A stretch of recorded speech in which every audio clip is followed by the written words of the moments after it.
They don't pay $30 an hour for nothing. That's what I kept telling myself as I pulled into the gravel lot of Coyote Fuel and Go. My headlights swept across the weathered sign, the neon coyote flickering like it couldn't decide whether to stay lit or surrender to the darkness. The station sat alone on Highway 160, a solitary outpost in the vast emptiness of the Navajo Nation. Red rock mesas loomed in the distance, their silhouettes barely visible against the night sky. I killed the engine of my beat-up Civic and sat for a moment, listening to the tick of cooling metal. The desert night pressed against my windows, a living, breathing thing. Out here, 30 miles from the nearest town, darkness had weight, substance. My phone buzzed. Danny. "Hey, little brother," I answered, forcing cheer into my voice. "Miggs? You at work?" His voice sounded clearer than it had in months. Rehab was doing him good. "Just got here, first night. How you holding up?" "Better. Group therapy today. Talked about, the stuff with the car." My stomach tightened. "Danny, no, it's good. I'm owning my shit. That's what they say here." He paused. "You didn't have to take this job, Miggs. Not for me." I watched a moth batter itself against the fluorescent lights above the gas pumps. "It's good money. Besides, how hard can it be to run a register and watch people pump gas? In the middle of nowhere? At night?" Danny's laugh was brittle. "Just be careful, okay?" "Always am. Talk tomorrow?" After hanging up, I grabbed my backpack and stepped out into the night. The air smelled of dust and gasoline, with something else underneath, something metallic and strange. Heat still radiated from the asphalt despite the late hour. August in Arizona never really cooled, just became slightly less punishing after sunset. The bell above the door jingled as I entered. The interior was exactly what you'd expect. Linoleum floors worn thin by decades of boots, shelves stocked with beef jerky and energy drinks, a coffee station that had seen better days.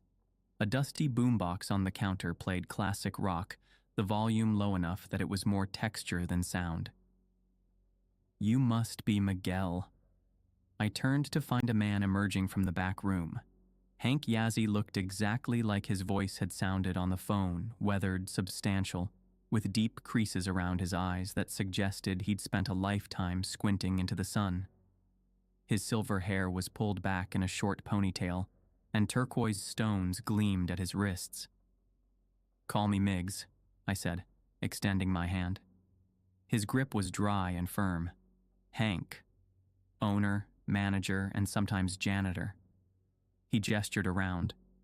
"Welcome to Coyote Fuel and Go. Not much to look at, but it pays the bills. Thanks for the opportunity. Not many places hiring at this wage." Something flickered across Hank's face, too quick to read. "Well, night shift's not for everyone. Last 3 guys quit within a week." "Their loss," I said, with more confidence than I felt. Hank nodded toward the bulletproof booth behind the register. "You'll work from in there. Door locks automatically at 10 p.m. After that, all transactions happen through the drawer." The booth looked like a relic from another era, its glass webbed with fine cracks.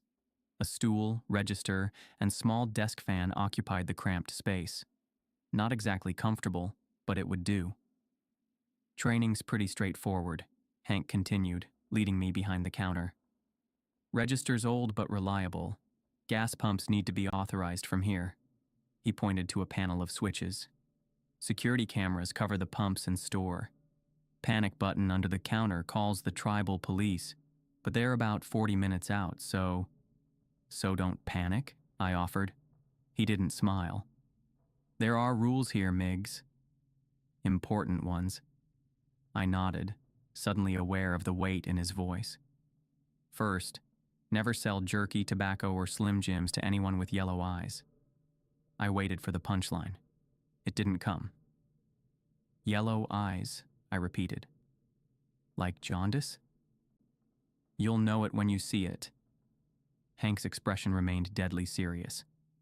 "Second, If the pumps start leaking black fluid, not gas, something darker, lock the doors immediately and play track 3 on that boombox.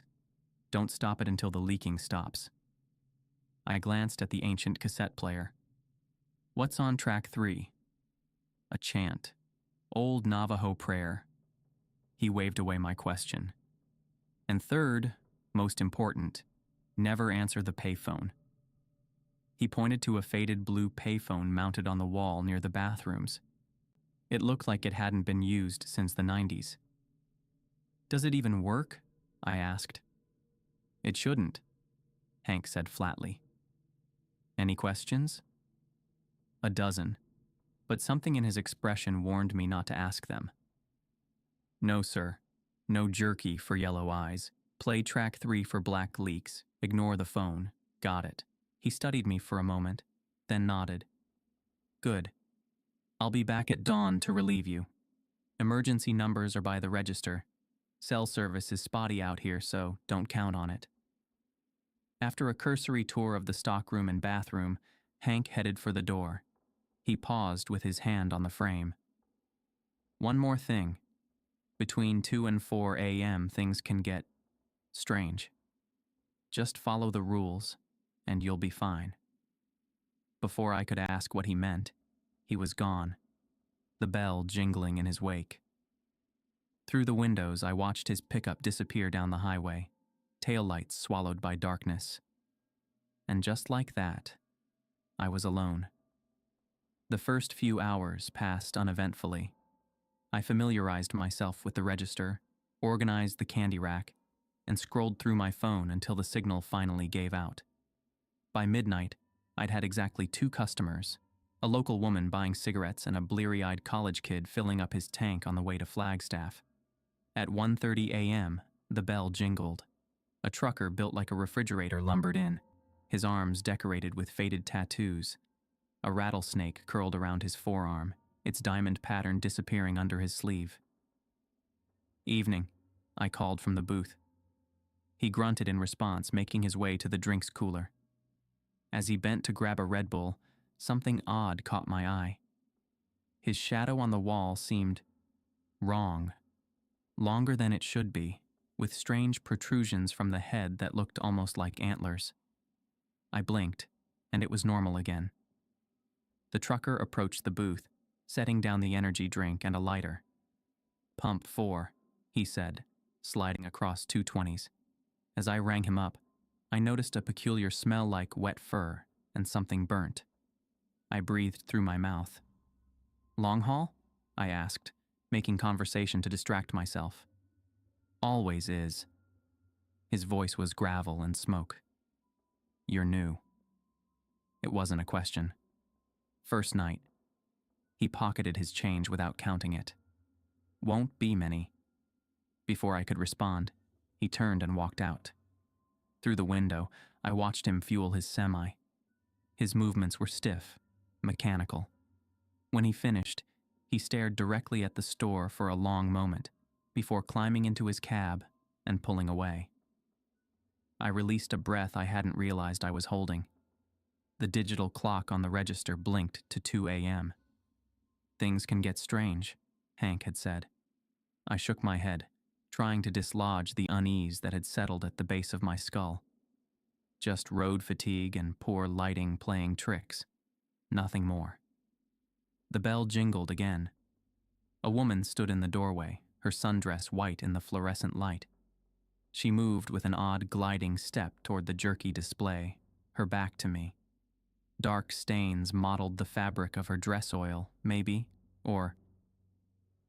"Can I help you find something?" My voice sounded thin in the empty store. She turned slowly. Her face was ordinary enough, middle-aged, lined around the eyes and mouth, but something about her gaze made my skin prickle. She approached the booth, holding a package of beef jerky. "Just this," she said, her voice surprisingly melodic. As she slid the jerky toward me, our fingers almost touched. I caught a whiff of something rotten beneath flowery perfume. When I looked up to tell her the price, my words died in my throat. Her eyes had changed. The irises expanded, swallowing the whites, glowing a jaundiced yellow in the harsh light. Hank's first rule thundered in my head. "I'm sorry," I said, my mouth dry. "We're out of jerky." Her lips pulled back, revealing teeth too sharp, too numerous. "Don't lie to me, boy." "Store policy," I managed. "I can't sell this to you." The yellow in her eyes flared. For a moment, I thought she might try to break through the glass. Instead, she leaned closer, her breath fogging the partition. "You'll starve them," she hissed. Then she was gone, the bell marking her exit with a cheerful jingle that felt obscene after what I'd just seen. I sat frozen on my stool, heart hammering against my ribs. Outside, the pump stood silent under the buzzing lights. No sign of the woman or any vehicle. Had I imagined it? The yellow eyes, the teeth, the wrongness of her? I rubbed my face hard enough to see stars. Sleep deprivation. Had to be. I'd been working overtime at the garage before quitting to take this job, running on fumes for weeks. To steady myself, I began counting the register. The familiar ritual of sorting bills calmed my nerves. When I pulled out the tray to check for larger bills underneath, something caught my eye.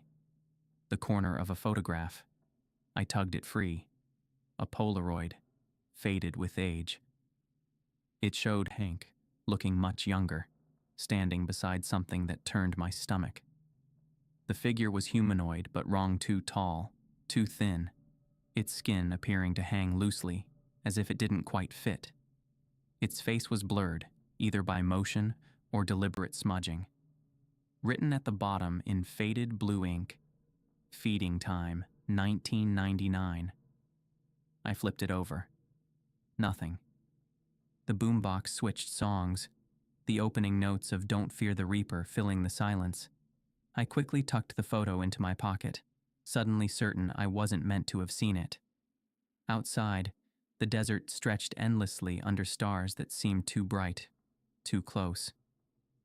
For the first time, I noticed how the shadows pooled unnaturally around the base of the pumps, how the air seemed to waver above them like heat mirages, despite the cooling night.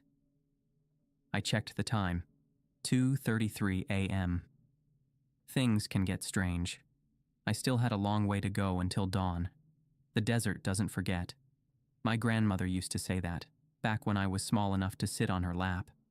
The desert remembers every footprint, every drop of blood, every secret whispered into its sands. I never understood what she meant until that night at Coyote Fuel and Go, when the darkness pressed against the windows like a living thing, hungry and patient. After finding the Polaroid, I couldn't settle. I paced the small store, straightening items that didn't need straightening, wiping counters that were already clean. Anything to keep moving, to push back against the stillness that had fallen over the station like a shroud. The clock read 3:17 a.m. when the payphone rang. The sound cut through Blue Oyster Cult like a knife, sharp and insistent. I froze mid-step. A bag of chips suspended between shelf and hand. The phone shouldn't be working. That's what Hank had implied, and his third rule echoed in my head. Never answer the payphone. It rang again, the bell inside it sounding somehow wet, as if the mechanism were coated in something thick and viscous. I set down the chips and approached it slowly. The blue plastic housing was covered in a fine layer of dust, undisturbed for what looked like years. Yet it rang, vibrating slightly with each shrill call. The phone rang. I stood before it, close enough to touch. No one knew I was here except Hank and Danny. It couldn't be for me. And yet, my hand moved of its own accord, reaching for the receiver. Hank's rule screamed in my mind, but a deeper curiosity pushed it aside. What harm could a phone call do? I lifted the receiver to my ear. At first, nothing but static, the kind that makes your fillings ache. Then, beneath it, a voice. Female, elderly, speaking through what sounded like gallons of water. "They're using you," it said, the words barely discernible through the interference. The pumps aren't for gas. Who is this? I asked, my voice sounding foreign to my own ears. More static, rising and falling like ocean waves. Then, Hank knows. Ask about his wife. What about his wife? Who are you? The static surged, a deafening roar that made me jerk the receiver away from my ear. When I cautiously brought it back, the voice had changed. Now it sounded like a child, high and sing-song. Miguel Reyes stole a car. Miguel Reyes broke the law. Miguel Reyes left his brother to fall. My blood turned to ice. No one here knew about that. No one except Danny. I slammed the receiver down, my hand trembling. The phone immediately began ringing again. I backed away, bumping into a rack of chips that clattered to the floor. The ringing continued, relentless, as I retreated to the safety of the booth. 5 rings. 10. 20. Then silence. So sudden it felt like a physical pressure against my eardrums. Outside, the lights above the pumps flickered, casting momentary shadows across the concrete. One of the shadows seemed to move independently, sliding along the ground like spilled oil before disappearing beneath pump number 4. I rubbed my eyes. Lack of sleep. Had to be. I'd been working double shifts at the garage for weeks before taking this job, trying to save up enough for Danny's rehab. My mind was playing tricks. My phone buzzed in my pocket. A text from Danny had somehow gotten through despite the spotty service. Having weird dreams. Mom's voice coming from a coyote. Says you're lying about something. You okay? I stared at the message, a chill spreading through my chest. Our mother had been dead for 6 years, and I'd never told Danny the whole truth about the car I'd stolen, that I'd done it to pay off his dealer when Danny was too strung out to handle it himself, that I'd taken the fall because he was already on probation and would have gone to prison. Before I could respond, my phone died, the screen going black despite being nearly fully charged moments before. The booth suddenly felt too small, the air too thick. I needed to move. I stepped out cautiously, scanning the empty store. Nothing had changed, yet everything felt different. The shadows seemed deeper, the silence more complete. Even the boombox had gone quiet, though I hadn't touched it. I made my way to the front windows, peering out at the night. The highway stretched empty in both directions, a black ribbon cutting through darker terrain. No cars, no lights, nothing but the vast emptiness of the reservation at night. Something moved at the edge of my vision. I turned quickly, but the parking lot was empty, just the pumps standing like sentinels under the buzzing fluorescence. I was about to turn away when I noticed it. A dark liquid seeping from the base of pump number 4, spreading across the concrete in a widening pool.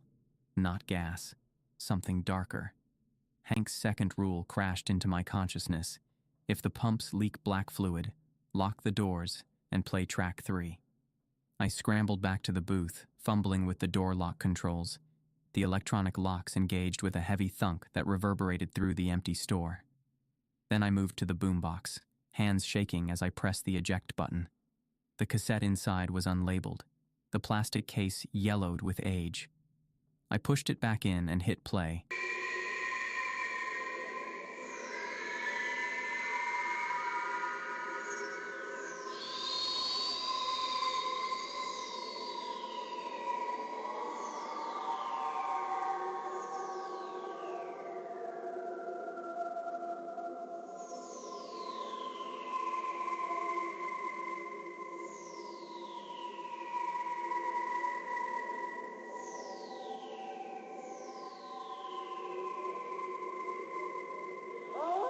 Then fast-forwarded to track 3.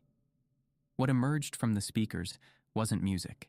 It was a chant, low and rhythmic, in what I assumed was Navajo. The voice was male, elderly, repeating the same phrases over and over with increasing urgency. Beneath the voice was another sound, a constant, subtle scraping, like bone against stone. I returned to the window. The black fluid had stopped spreading, but now it was moving, contracting and expanding like something breathing. As the chant continued, the fluid began to retreat, pulling back toward the pump in defiance of gravity, flowing upward until it disappeared into the metal seams. The final notes of the chant faded, leaving behind a silence that felt expectant, as if the store itself were holding its breath. I ejected the tape with trembling fingers and returned it to its case. What the hell had I just witnessed? The rest of the night passed in a blur of hypervigilance. I jumped at every sound, the ice machine cycling, the refrigerators humming, the occasional distant howl that might have been wind or might have been something else entirely. No more customers came. I was grateful for that. Dawn arrived like a reprieve, pale light seeping across the horizon, illuminating the red mesas in the distance. I'd never been so happy to see the sun. The rumble of an approaching vehicle drew my attention. Hank's pickup pulled into the lot, dust billowing behind it. He looked unsurprised to find the doors locked, waiting patiently as I disengaged the security system. "How was your first night?" he asked as he entered, his eyes scanning my face. "Quiet," I lied, not ready to reveal what I'd experienced. "Just a couple of customers." He nodded, seemingly satisfied. "Till gets counted at shift change. You can head out once we're done." As we counted the register, I debated whether to mention the phone call or the leaking pump. Something held me back, a nagging suspicion that Hank already knew, that these rules of his weren't precautions but expectations. "Found something interesting last night," I said instead, pulling out the Polaroid. "Fell out when I was checking the register." Hank's expression didn't change, but his hand, reaching for the photo, hesitated almost imperceptibly. "Old Halloween photo," he said, taking it from me. "Me and a buddy dressed up. Must have been 20 years ago now. The caption says feeding time. Just a joke." He tucked the photo into his shirt pocket. "Halloween, you know. Spooky stuff." His explanation made sense, yet something in his tone rang false. Before I could press further, he pulled an envelope from his back pocket. "Almost forgot. Bonus for completing your first night." He handed it to me. Inside was a $100 bill. "We give these out for the first week. Helps with retention." The money felt like a bribe, though for what, I couldn't say. Still, I thought of Danny, of the rehab center's monthly fee, and pocketed the envelope. "Thanks. See you tonight?" Hank nodded. "Same time. Oh, and Miggs." He paused, his dark eyes unreadable. "If you used the bathroom last night, did you notice anything unusual? In the mirror, maybe?" The question caught me off guard. Number, should I have? He held my gaze a moment longer, then shook his head. Number just checking. Some of the previous guys complained about the lighting in there. Said it played tricks. Outside, the morning was already warming, the air shimmering above the asphalt. I sat in my car, key in the ignition, but didn't start it immediately. Instead, I pulled out my phone, now working again, and searched Skinwalker Navajo legend. The results made my stomach clench. Shapeshifters, Navajo witches who could take animal form, yellow eyes, unnatural movements, the ability to mimic voices of loved ones. I thought of the woman in the sundress, her eyes changing color, the trucker's shadow with its antler-like protrusions, the voice on the phone that knew things it shouldn't. Most disturbing were the accounts of Skinwalkers' preferred hunting grounds, isolated places, crossroads, areas where the boundary between worlds grew thin. Places exactly like Coyote Fuel and Go. I started the car, suddenly eager to put distance between myself and the station. As I pulled onto the highway, I glanced in my rearview mirror. For just a moment, I thought I saw something standing by pump number 4, a tall, thin figure watching me leave. I blinked, and it was gone. At home, I collapsed into bed without showering, exhaustion finally overtaking anxiety. My dreams were fragmented, uneasy red sand shifting beneath my feet, yellow eyes watching from darkness, Danny's voice calling from somewhere I couldn't reach. I woke to my phone ringing. The clock read 4:17 p.m. Miggs? You there? Danny's voice was tense. Yeah, just woke up. I rubbed my face, trying to clear the fog of sleep. You okay? Had another dream. The same one, but worse. She wasn't right, Miggs. Her face kept changing. She said you were in danger, that you were feeding something that shouldn't be fed. A chill ran through me despite the afternoon heat. It's just a dream, Danny. The meds they give you there can cause weird dreams. Maybe. He didn't sound convinced. Just be careful, okay? That job. Something feels off about it. After we hung up, I lay staring at the ceiling, Danny's words echoing in my mind. Something feels off about it. He had no idea how right he was. The smart thing would be to quit. Call Hank, make up an excuse, never go back to that place with its strange rules and leaking pumps and impossible phone calls. But the reality of my situation hadn't changed. Danny's rehab wasn't cheap. My savings were nearly depleted. And jobs paying $30 an hour didn't come along every day, especially for ex-cons with nothing but mechanic skills and a GED. I thought of the $100 bonus in my pocket. 7 nights of this, 7 bonuses, plus the hourly wage. It would be enough to cover next month's rehab payment with some left over. I could handle 6 more nights. Whatever was happening at Coyote Fuel and Go, whatever games Hank was playing, I just needed to follow the rules and keep my head down. The desert doesn't forget, my grandmother used to say. But I wasn't part of this desert, this land with its ancient spirits and hungry shadows. I was just passing through, collecting a paycheck. At least, that's what I told myself as I prepared for my second night at Coyote Fuel and Go, where the pumps leaked darkness and the payphone rang with impossible voices. I was wrong, of course. So terribly wrong. You're the offering. The words came to me unbidden as I pulled into the Coyote Fuel and Go for my 7th night. My last shift. I'd made it through 6 nights of increasing strangeness, collecting my bonus each morning, saying nothing to Hank about the yellow-eyed customers or the moving shadows or the payphone that shouldn't work but did. Tonight would be different. I could feel it in the air, electric, charged, like the moments before a monsoon breaks. The sky above was clear, stars scattered across the darkness like salt on black velvet, but something was gathering, waiting. Hank's truck was already there when I arrived, unusual for our shift change. The station looked different somehow. The lights above the pumps seemed dimmer, their glow not quite reaching the edges of the concrete island. The windows reflected nothing, black squares in the cinder block walls. Even the neon coyote on the sign had gone dark, though the open 24 hours beneath it still buzzed with sickly fluorescent life. I grabbed my backpack and stepped out into the night. The air felt thick, resistant, as if I were wading through invisible syrup. Each step toward the door required more effort than it should have. The bell didn't jingle when I entered.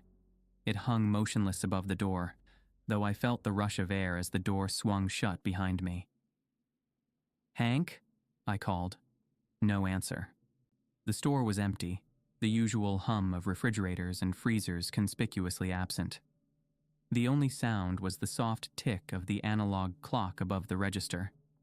I moved cautiously toward the booth, my footsteps echoing on the linoleum. The security monitor showed static instead of the usual grainy footage of pumps and parking lot. The register was open, empty of cash. "Hank?" I tried again. In the back, Miggs. His voice sounded wrong-stretched thin, like taffy pulled too far. The stockroom door stood ajar, a sliver of darkness beyond. As I approached, the smell hit me, metallic and organic, like raw meat left too long in the sun. I pushed the door open wider, Hank stood with his back to me, hunched over something on the metal table that normally held cleaning supplies. His silver hair was loose around his shoulders, longer than I remembered. His arms moved in rhythmic motions, as if he were kneading dough. "Hank? Everything okay?" He turned slowly. His face was the same weathered-lined, eyes deep-set beneath heavy brows, but his expression was one I'd never seen before. Hunger, naked and primal. "Right on time," he said, and his voice was his own again. "I was beginning to worry you might not show." "What's going on?" I asked, taking an involuntary step back. "Where's the cash for the register?" "Won't need it tonight." Hank wiped his hands on a rag, leaving dark smears I didn't want to identify. "No customers coming. Not the usual kind, anyway." I glanced at what lay on the table behind him.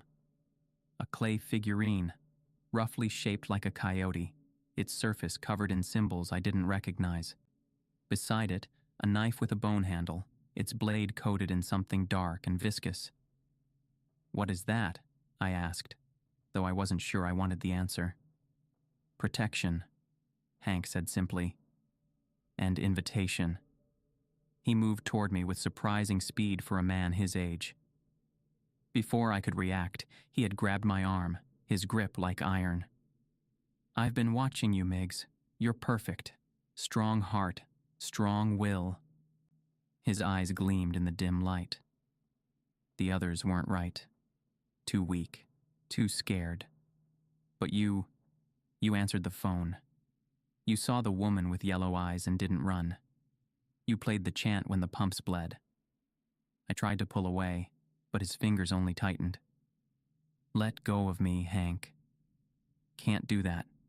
Not tonight." He began pulling me toward the back door, the one I'd never seen used. It's the 7th night. Feeding time. I dug in my heels, but the floor seemed to tilt beneath me, aiding his efforts.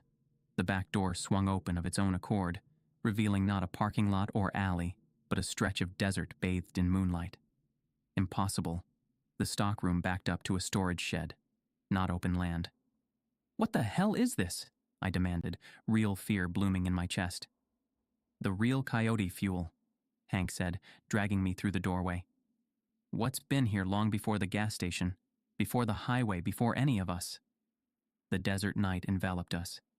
We stood in a circular clearing surrounded by red rock formations that I didn't recognize, though I'd driven this stretch of highway dozens of times. In the center of the clearing stood 4 metal poles arranged in a square, each one identical to the gas pumps out front, but stripped of their modern casing. They were ancient things, their surfaces covered in the same symbols as the clay coyote, metal so old it had developed a patina that seemed to absorb light rather than reflect it. "This isn't real," I said, my voice sounding small in the vast space. "More real than anything you've known." Hank continued pulling me toward the pumps. "The station is just camouflage. Has been since my grandfather's time. The pumps don't dispense gas, Miggs. They take energy, life force, soul, whatever you want to call it. They keep them fed, keep them dormant." "Keep what dormant?" As if in answer, a howl rose from beyond the rock formations, not a coyote or wolf, but something that mimicked their call through a throat not designed for it. Another joined it, then another, until the night was filled with their chorus. "Skinwalkers," I whispered, the research I'd done coming back to me in a rush of terror. Hank nodded. This land was theirs once. Sacred ground, burial place for their kind. My ancestors made a deal. We provide regular offerings. They leave the people alone. We had reached the pumps. Up close, I could see they weren't metal at all, but bone-massive ancient bones shaped into pillars, the symbols carved deep into their yellowed surface. "The station sits on their burial ground," Hank continued, producing a length of chain from his pocket. "The pumps siphon travelers' blood, their essence, small amounts from many people, taken as they fill their tanks. enough to keep the Skinwalkers satisfied. But not anymore, I guessed, struggling as he began wrapping the chain around my wrist, securing it to one of the bone pumps. The modern world, Hank spat. Credit card readers at the pump, people paying at the terminal, never coming inside, fewer travelers stopping at all. He secured my other wrist. The Skinwalkers grow hungry. The small offerings aren't enough anymore. They want a feast. The chains felt impossibly cold against my skin, burning like dry ice. I pulled against them, but they held fast. Why me? I demanded. Why not use yourself as your precious offering? Hank's expression shifted to something almost like pity. It doesn't work that way.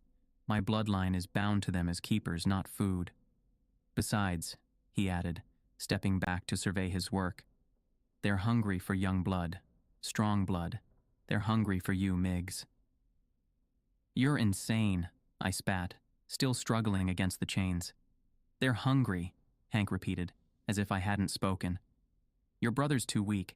I considered him first, when he applied for the job, but the drugs had thinned his blood, made him unsuitable. You, though. He reached out to pat my cheek, a grotesque parody of affection. You're the strong heart they need. A cold realization washed over me. You were going to take Danny? That's why you called me when he missed the interview? Hank shrugged. The Skinwalkers led me to your family. They have a way of finding what they need. The howls were closer now, accompanied by the soft padding of feet on sand. Shadows moved at the edge of the clearing, elongated and wrong, their proportions shifting as they circled. You don't have to do this, I said, desperation making my voice crack. Whatever deal your ancestors made, it's not your burden anymore. Let me go, and we'll both leave this place. Never come back. Hank shook his head. The desert doesn't forget, Miggs, and it doesn't forgive. He began backing away toward the door that still impossibly stood open to the stockroom. I'm sorry. If it helps, your sacrifice will save many others. The Skinwalkers will sleep again, satisfied. Hank! I shouted, but he had already retreated through the door.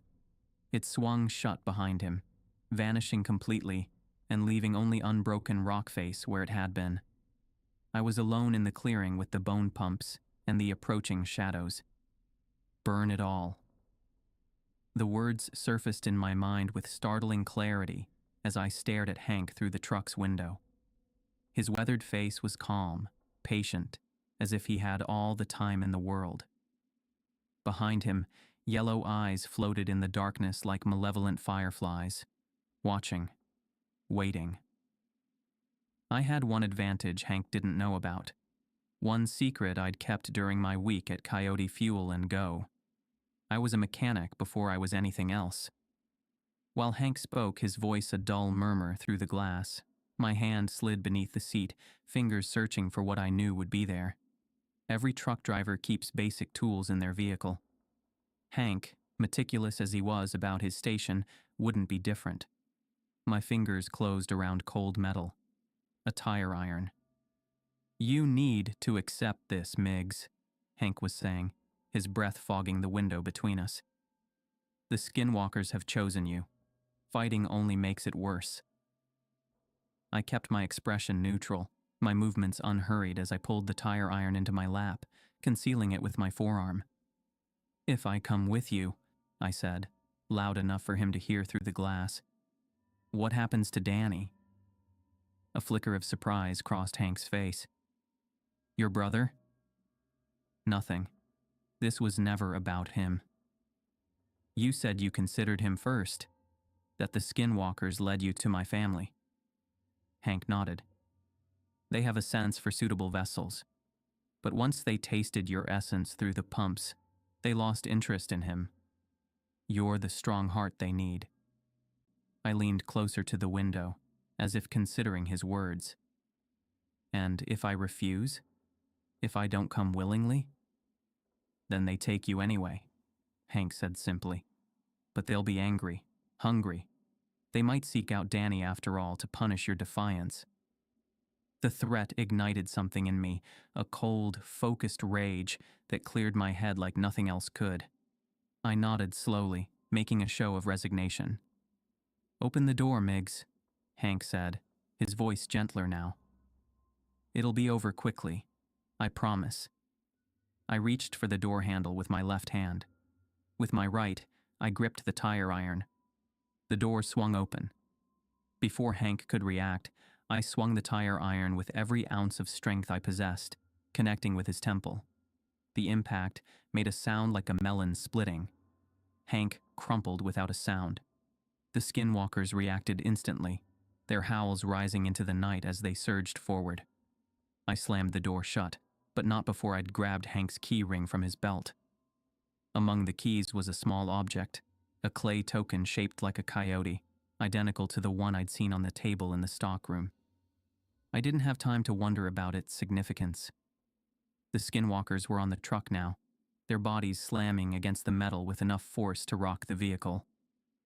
Claws scrabbled at the windows, leaving frost-like patterns in their wake. One had climbed onto the roof, its distorted face appearing upside down in the windshield, yellow eyes blazing with hunger and rage.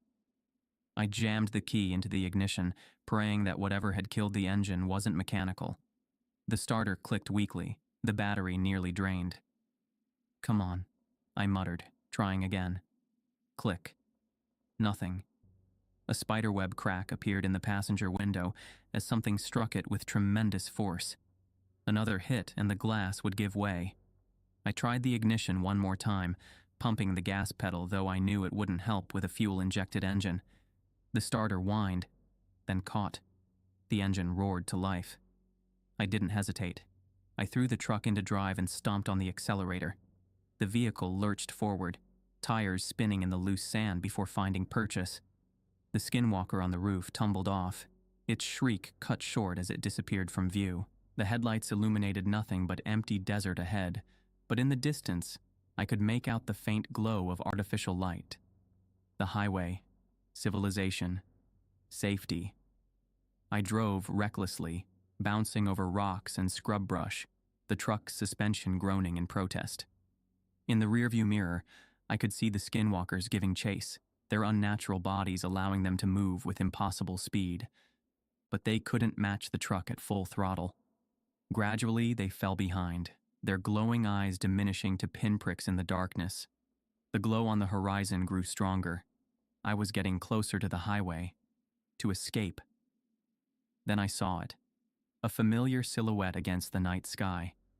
The neon coyote of Coyote Fuel and Go, its red outline flickering like a dying heartbeat. Impossible. I had been driving away from the station, not toward it. Yet there it was, growing larger in my headlights. The pumps emerged from the darkness, then the store itself, windows dark and empty. I slammed on the brakes, the truck skidding to a halt in the gravel lot. This couldn't be happening. I had driven straight away from the clearing, toward the highway. There was no way I could have circled back to the station, unless the desert itself was working against me, bending space to keep me trapped. The desert doesn't forget, Hank had said, and it doesn't forgive. I sat paralyzed, engine idling, as the implications sank in. If I couldn't escape by driving away, what options did I have left? The payphone inside the store began to ring. Even from the truck, I could hear its shrill, insistent call. The same phone that had spoken to me in a voice like drowning, warning me about the pumps. "They're using you. The pumps aren't for gas." I looked down at the clay token in my hand, turning it over to examine the symbols carved into its surface. They matched the markings I'd seen on the bone pumps in the clearing. Some kind of binding symbol, perhaps? A focus for whatever magic kept the Skinwalkers tied to this place? The payphone continued to ring, demanding attention. Against all better judgment, I found myself opening the truck door, stepping out into the night. The air was unnaturally still, not even a whisper of wind disturbing the silence between rings. I approached the store cautiously, half expecting Hank to appear in the doorway. But the entrance remained dark and empty. The bell didn't jingle when I pushed the door open. It hung motionless, as it had earlier that night. The payphone's ring grew louder as I entered, echoing in the empty store. The fluorescent lights flickered overhead, casting jumping shadows across the linoleum floor. The shelves stood fully stocked, the refrigerators humming quietly. Everything appeared normal, yet nothing felt right. The air inside was too thick, too warm, as if the store were breathing. I approached the payphone slowly, each step requiring conscious effort. The receiver vibrated slightly with each ring, an object possessed of unnatural life. I lifted it to my ear. Hello? Static, then a voice. The same elderly female voice I'd heard before, speaking through what sounded like gallons of water. Throw it in the flames. What?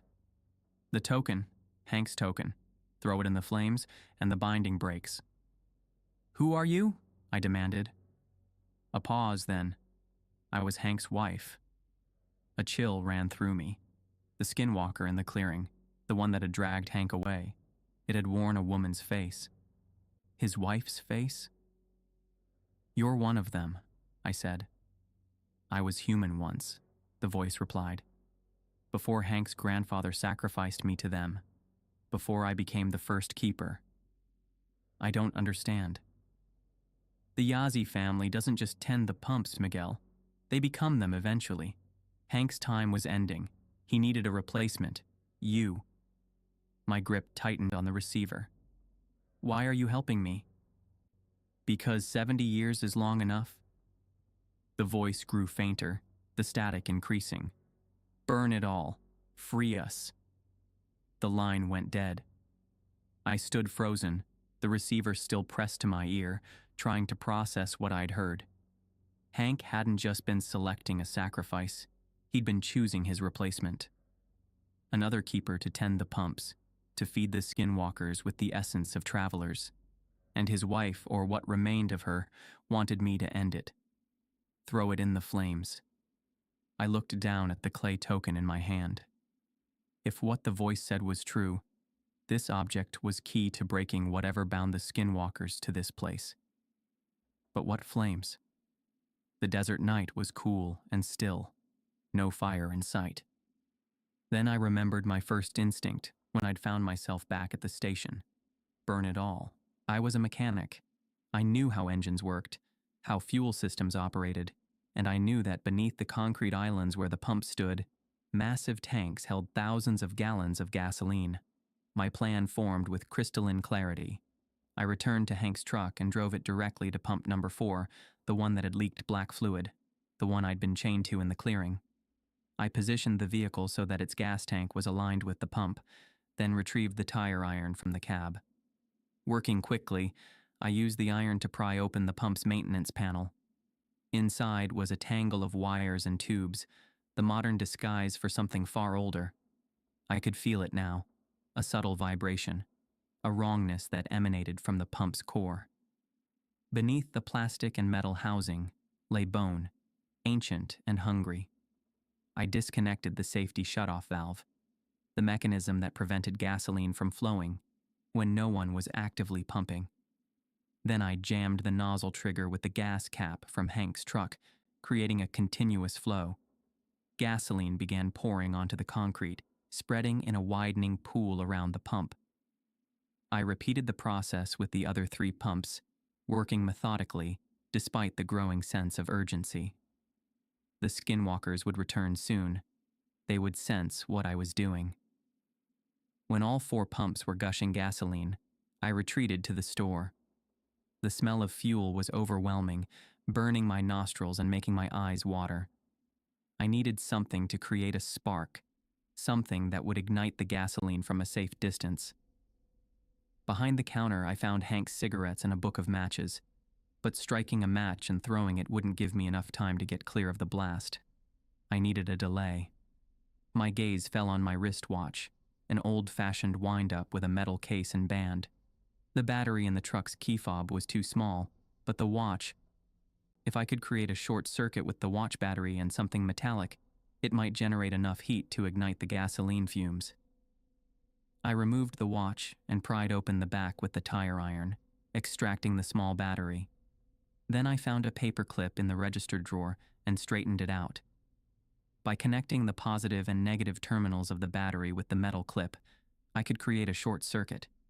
The paper clip would heat up rapidly, eventually becoming hot enough to ignite the gasoline-soaked paper towel I wrapped around it. A crude time bomb, giving me perhaps 30 seconds to get clear. I placed the device at the edge of the spreading pool of gasoline, making sure the paper towel was thoroughly soaked. Then I stood, the clay token clutched tightly in my hand. "Throw it in the flames," the voice had said. Not yet. First, I needed flames. I ran back to the truck, started the engine, and reversed away from the pumps, tires squealing on the wet concrete. I didn't stop until I reached the highway, positioning the vehicle for a quick escape. From this distance, I could see the entire station, the 4 pumps leaking gasoline, the store with its flickering lights, the neon coyote sign casting its red glow over everything. It looked almost peaceful, an oasis of light in the desert darkness. Then the makeshift bomb ignited. The flash came first, a blue-white burst that momentarily turned night to day. Then the sound, a deep whump that I felt in my chest more than heard. The gasoline caught instantly, flames racing along the concrete in 4 directions at once, converging on the pumps. For a moment, nothing else happened. The pumps burned, wreathed in orange flames that sent black smoke billowing into the night sky. Then pump number 4 exploded. The blast knocked me back against the truck, the concussion wave hitting like a physical blow. Heat washed over me, intense enough to singe my eyebrows. Debris rained down chunks of concrete, twisted metal, fragments of bone. The other pumps followed in rapid succession, each explosion more violent than the last.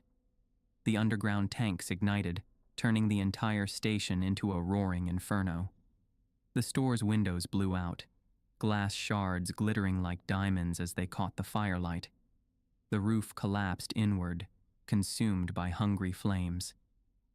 As I watched the destruction, a sound rose above the roar of the fire, a chorus of howls, filled with rage and pain.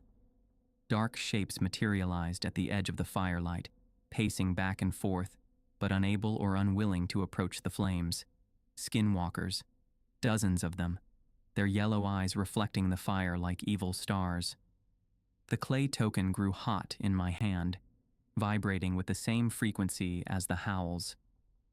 I understood then this object was their anchor, the physical manifestation of whatever bound them to this place. And I held their fate in my palm. "Throw it in the flames," the voice had said. I stepped forward, feeling the intense heat of the fire on my face. The Skinwalkers saw what I intended. Their howls rose to a fevered pitch, and several broke from the pack, rushing toward me with unnatural speed. I drew back my arm and threw the token with all my strength. It arced through the smoke-filled air, spinning end over end, before disappearing into the heart of the inferno. For a heartbeat, nothing changed. Then the fire shifted. The flames turned from orange to blue-white, rising in a perfect column that pierced the night sky.